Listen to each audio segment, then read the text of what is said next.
नमस्कार, आप देख रहे हैं YBN बिहार झारखंड और मैं हूं आकाश तिवारी। सोशल मीडिया पर एक वीडियो तैर रहा है। नीतीश कुमार के सबसे भरोसेमंद मंत्री अशोक चौधरी कैमरे के सामने फूट फूट कर रो रहे हैं। लोग इसे नौटंकी कह रहे हैं, तंज कस रहे हैं, लेकिन क्या इन आंसुओं के पीछे कोई गहरी सियासी साजिश या डर छुपा है? आज अशोक चौधरी ने पटना में जो खुलासा किया है, उसने साफ कर दिया कि नीतीश कुमार के बेटे निशांत कुमार की जेडीयू में एंट्री कोई इत्तेफाक नहीं, बल्कि एक मजबूरी है। आखिर क्यों अशोक चौधरी को कहना पड़ा कि निशांत को लाना जरूरी था, वरना कई लोग नेता बनने की लाइन में लगे थे? और क्यों बिहार की जीविका दीदियां गांधी मैदान में बापू की प्रतिमा के नीचे धरने पर बैठ गई हैं? क्या बिहार को अपना अगला मुख्यमंत्री मिल गया है?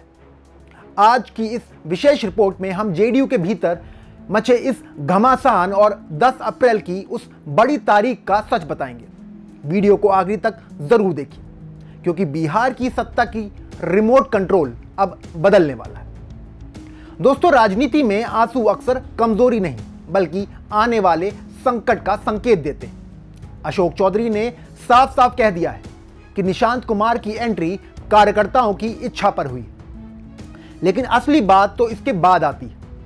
चौधरी ने कहा कि अगर पार्टी को बांध कर रखना है तो निशांत को लाना ही होगा। गौर करिए इस लाइन पर, वरना बहुत सारे लोग नेता बनने के लिए बैठे हैं। इसका सीधा मतलब है जेडीयू के भीतर कई ऐसे गुट बन गए थे जो नीतीश कुमार को दिल्ली जाते ही पार्टी पर कब्जा करने या उसे तोड़ने की फिराक में थे। जेडीयू में टूट ना हो, बगावत ना हो, इसलिए निशांत कार्ड खेला गया है। अब पूरी पार्टी निशांत के पीछे खड़ी होगी, ताकि नेतृत्व को लेकर कोई सवाल ना उठे।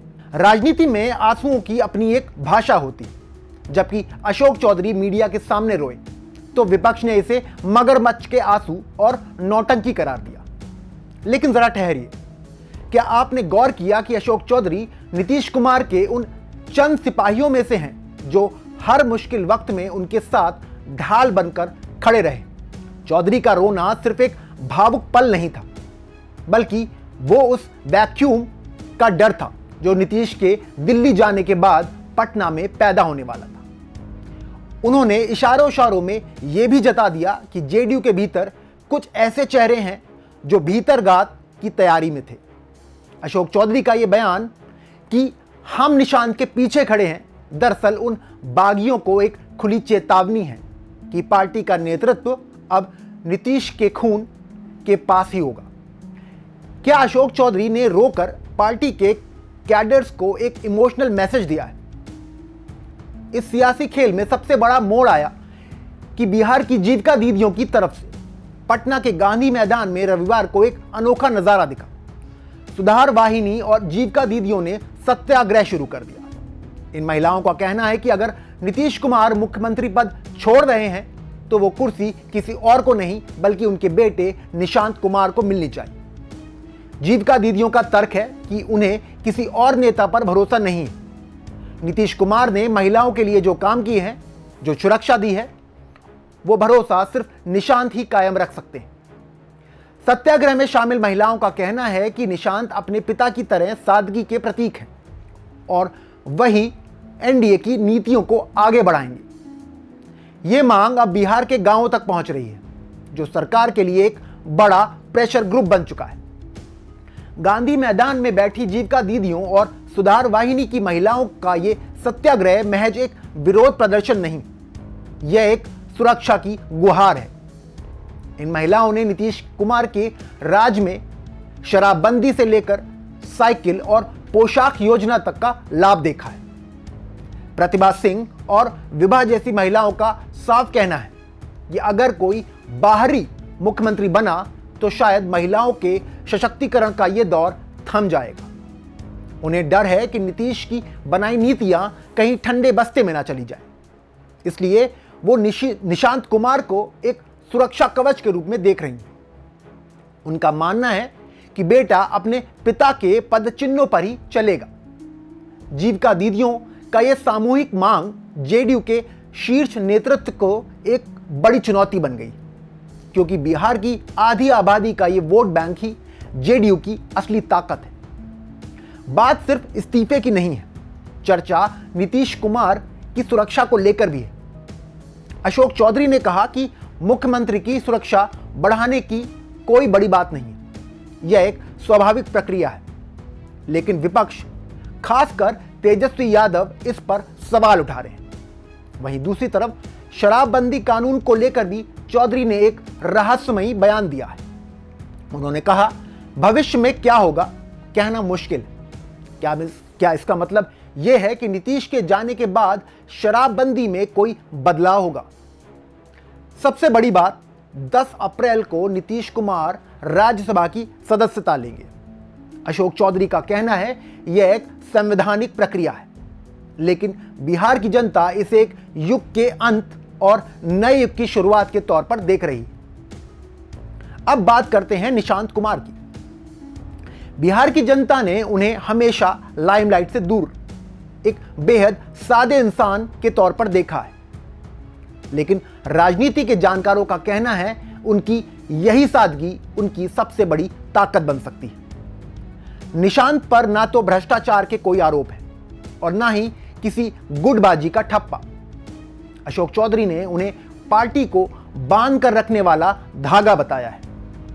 लेकिन सवाल यह है, क्या एक ऐसा शख्स जिसने कभी चुनाव नहीं लड़ा, वो जेडीयू के मंझे हुए खिलाड़ियों और विपक्ष के तीखे हमलों का सामना कर पाएगा?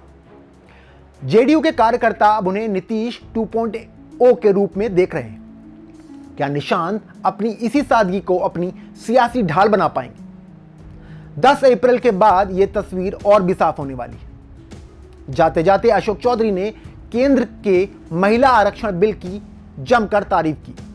उन्होंने इसे ऐतिहासिक बताया, लेकिन असल इतिहास तो बिहार में बन रहा है। जीविका दीदियों की यह मांग कि निशांत ही मुख्यमंत्री बने, ये दिखाती है कि नीतीश कुमार ने अपनी विरासत को कितनी मजबूती से जमीन पर उतारा है। अब सवाल यह है कि क्या जेडीयू के बड़े नेता निशांत कुमार को अपना बॉस स्वीकार करेंगे? क्या अशोक चौधरी के आंसू इस बात की गवाही दे रहे हैं कि अब जेडीयू में नीतीश मॉडल का उत्तराधिकारी तय हो चुका है? 10 अप्रैल को जब नीतीश दिल्ली में शपथ लेंगे, तब पटना की कुर्सी पर कौन बैठेगा, इसका फैसला शायद जीविका दीदियों की ये जिद ही तय करेगी। जैसे जैसे 10 अप्रैल की तारीख करीब आ रही है, पटना से लेकर दिल्ली तक धड़कनें बढ़ रही हैं। नीतीश कुमार राज्यसभा की सदस्यता लेंगे, ये तय है। विधान परिषद से इस्तीफा दे दिया है, ये भी सच है। लेकिन उत्तराधिकारी के नाम पर अब तक जो खामोशी थी, उसे अशोक चौधरी के बयान और जीविका दीदियों के सत्याग्रह ने तोड़ दिया है। क्या नीतीश कुमार अपने बेटे को सीधे मुख्यमंत्री की कुर्सी सौंपेंगे, या फिर उन्हें पहले संगठन में बड़ी जिम्मेदारी देकर तैयार किया जाएगा? बिहार की राजनीति अब उस मोड़ पर है जहां एक छोटी सी गलती जेडीयू के अस्तित्व पर सवाल खड़ा कर सकती है। क्या निशांत कुमार जेडीयू के संकट मोचक बनेंगे? सस्पेंस की यह फिल्म अब अपने क्लाइमेक्स की ओर बढ़ रही है। तो आपको क्या लगता है, क्या निशांत कुमार को बिहार का मुख्यमंत्री बनना चाहिए? क्या वो अपने पिता की तरह जेडीयू को संभाल पाएंगे? अपनी राय कमेंट बॉक्स में जरूर दें। क्या अशोक चौधरी का रोना वाकई पार्टी के प्रति वफादारी थी या सत्ता खोने का डर? बिहार की राजनीति के हर अपडेट के लिए देखते रहिए YBN बिहार झारखंड। वीडियो को लाइक करें, शेयर करें और चैनल को सब्सक्राइब करना ना भूलें। मिलते हैं अगले वीडियो में, तब तक के लिए जय हिंद, जय भारत।